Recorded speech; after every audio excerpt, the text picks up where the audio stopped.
每年年初会想着给自己列一个购物计划，想着也快过年了，就准备为家里添加一些能提升生活品质的东西。可你却没有发现的是，这些东西很多时候买回来之后呢，不仅没有提升你的生活，钱包也越来越空。所以今天的视频呢，我总结了这6类你绝对不要在2025年购买的物品。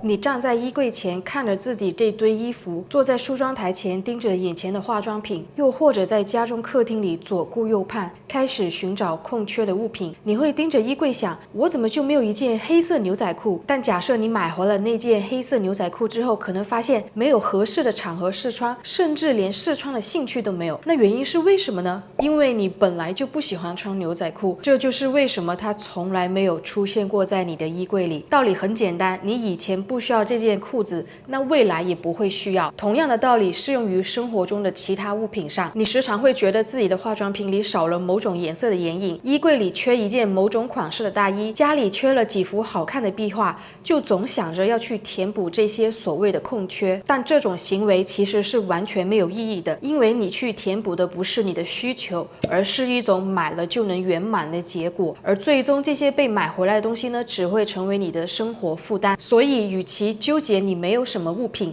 不如反思你需要的是什么。这些空缺的物品本来就不属于你的喜好和生活习惯。如果你发现哪天会想，为什么我没有这件东西？为什么衣服还缺一件牛仔裤？那答案就显而易见，你从未真正需要过它们。近几年呢，有很多美容仪器的功能被吹得天花乱坠，各种的冰滚轮、刮痧板、眼部按摩仪、微电流仪器、红光面罩，在网上做了一顿的功课之后，认为自己的护肤流程里需要它。结果呢，这些工具买回家之后，可能只被你用了1-2次，再也没见过天日。对于这些工具完全不符合我们的日常使用习惯里，就算它的功能有多好多有效果，如果你没有办法每天空出20分钟的时间去使用，那再好再贵的仪器都是浪费钱，对你来说只是个单纯的摆设。我不会说市场上的美容仪都是智商税，因为有些仪器确实管用，但前提是它们的效果是依赖于长期使用。有些人买了美容仪器使用过几次后就觉得没效果，那我请问你用的次数有没有超过10只手指呢？你知道自己无法坚持使用，那买回来也完全没有意义。所以我希望你对自己心里有点数，还有要了解自己的习惯，才能避免冲动消费。在这里呢，不仅是美容仪器，还有那些做头发的造型工具。你可能已经有了一个卷发棒和吹风机，但是看到新出的直发夹、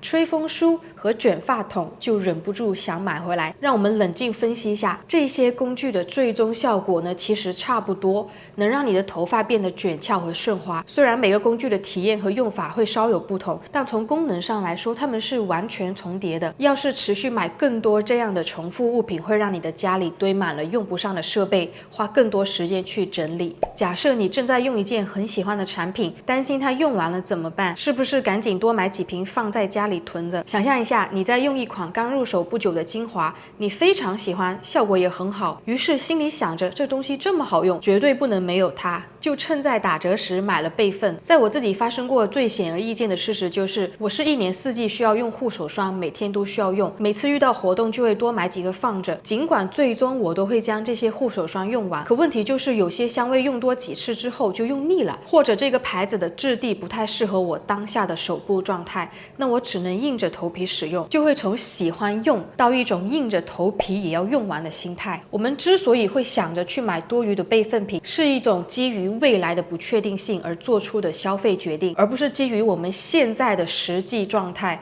我们会因为对当下的这件物品产生好感，才想着要囤货，却忽略了自己的喜好是会随着时间改变的。所以呢，在2025年里，不妨尝试着将手头上的物品用完之后再考虑是否需要回购。我能说句实话吗？现在的网络时代让我们越来越无法分辨一件产品到底是真的好用，还是博主拿了钱说好话。每次在网上查看关于产品的介绍和功效，你都需要有侦探般的眼光去察觉。在社交平台上呢，每隔一段时间总会有那么一些带有奇迹般效果的产品被吹得天花乱坠，好像只要你买了它，生活呢就会瞬间发生改变，就能解决你所有大大小小的问题。结果呢，怀着非常大期待买回家后，发现啊，它不过是个普通产品，根本没有那么神奇。比如说你要买一瓶粉底液，网络上所宣传的是它会让你的皮肤看起来像磨了皮，像是给你的脸开了美颜滤镜，真的只有傻子才会买啊。请你仔细看一下说这句话的博主有没有在视频里开了磨皮滤镜，磨皮到连毛孔和法令纹都看不出来。那说到底，它就是一款粉底液，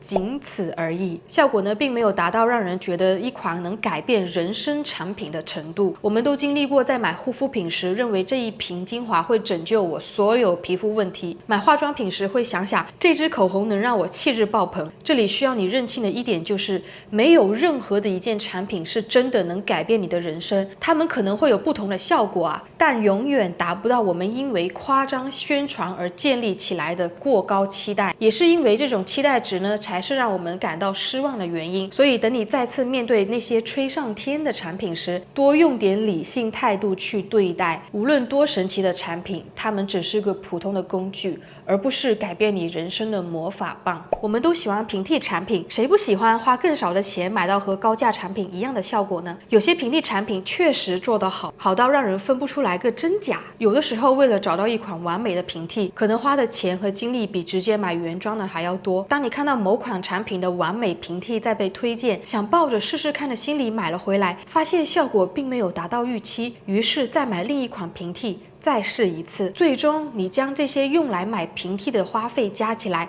其实啊已经购买好几个原装产品了。兜兜转转了一圈回来之后，这些平替被闲置在家里，然而最初心心念念的原装产品依然躺在你的购物车里，所以你最后还是会花钱买下原装产品，只是你在金钱上花出去的代价比一开始直接买原装的来得多。说到底，这种喜欢买平替产品的行为，不仅是让你花了更多的钱，使用感受和体验还不及别人的半分，况且也不是每一款平替都能达到原装的效果。你花了很多的时间和金钱在追求一款足够接近的平替品上，那还不如一开始就投资于你真正想要的原装，至少它能满足你最初的需求。打折的商品真是掏空钱包的小偷，就算是对某件商品没有任何兴趣，但是只要看到50% off 这样的标签，心里就开始动摇了。尽管再不需要的东西都能给自己找到借口买下它。如果这件商品是原价的话，你可能连看都不会看，直接放回货架上。